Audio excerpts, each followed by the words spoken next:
जय श्री राधे। कार्तिक मास महात्म का 20वां और 21वां अध्याय। तब राजा पृथु ने पूछा, हे देव ऋषि, इसके पश्चात युद्ध में क्या हुआ तथा वह दैत्य कैसे मारा गया, कृपा करके उस कथा को मुझसे कहो। नारद जी ने कहा कि जब गिरिजा वहां से अदृश्य हो गई और गंधर्वी माया भी विलीन हो गई, तब भगवान वृषध्वज चैतन्य हो गए। उन्होंने लौकिकता व्यक्त करते हुए बड़ा क्रोध किया। फिर भगवान शंकर जलंधर से युद्ध करने लगे। जलंधर शंकर के बाणों को काटने लगा, परंतु जब काट न सका तो उसने माया की पार्वती बनाकर अपने रथ से बांध ली, जो विलाप कर रही थी।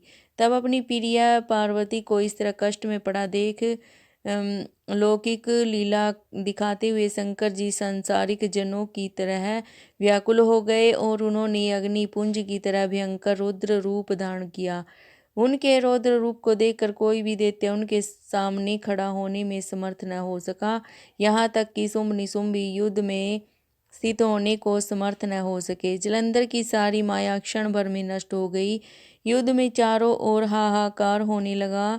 शिवजी ने उन भागते शुंभ निशुंभ को शाप देकर बड़ी धिक्कार दी और कहा, तुम दोनों बड़े दुष्ट हो, तुमने मेरा बड़ा अपराध किया है। तुम पार्वती को मारते थे और जब युद्ध से भागते हो। भागते को मारना पाप है, इसीलिए अब मैं तुम्हें नहीं मारूंगा, परंतु गौरी तुम्हें अवश्य मारेगी। शिवजी के ऐसा कहने पर समुद्र पुत्र जलंधर क्रोध में अग्नि के समान प्रज्वलित हो उठा। उसने शिवजी पर घोर बाण वर्षा करके धरती पर अंधकार कर दिया। तब उस दैत्य की ऐसी चेष्टा देखकर शंकर जी बड़े ही क्रोधित हुए तथा उन्होंने अपने बनाजे हुए सुदर्शन चक्र को चलाकर उसका सिर काट लिया। एक प्रचंड शब्द के साथ उसका सिर धरती पर गिर पड़ा और भयंकर हाहाकार होने लगा। अंजल पर्वत के समान उसके शरीर के दो खंड हो गए। उसके रुधिर से संग्राम भूमि व्याप्त हो गई।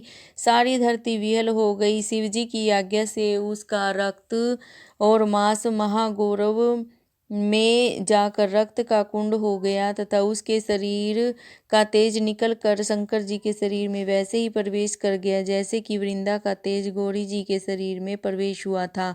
जलंधर को मरा हुआ देखकर देवता और गंधर्व सब प्रसन्न हो गए। बोलो जय श्री राधे, जय श्री कृष्ण जी की।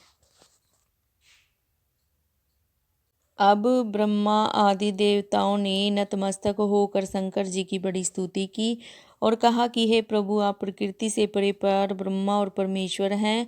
आप निर्गुण निर्विकार व सब के ईश्वर होकर भी नित्य अनेक प्रकार के कर्मों को करते हैं। हे शंकर जी, हम सब ब्रह्मा आदि सब देवता आपके दास हैं। हे देवेश, हे शिव जी, आप प्रसन्न होकर हमारी रक्षा कीजिए। हे नाथ, हम आपकी प्रजा हैं और सदा आपकी शरण में रहते हैं। राजा पृथु से नारद जी ने कहा, इस प्रकार ब्रह्मा आदि सब देवता और मुनियों ने शिवजी की अनेक प्रकार से स्तुति की और उनके चरण कमलों का ध्यान किया। तब उसे सुन देवताओं को वर देकर शिवजी वहीं पर अंतर ध्यान हो गए। पश्चात शिवजी का यश गाते हुए सब देवता प्रसन्न होकर अपने अपने स्थान को चले गए।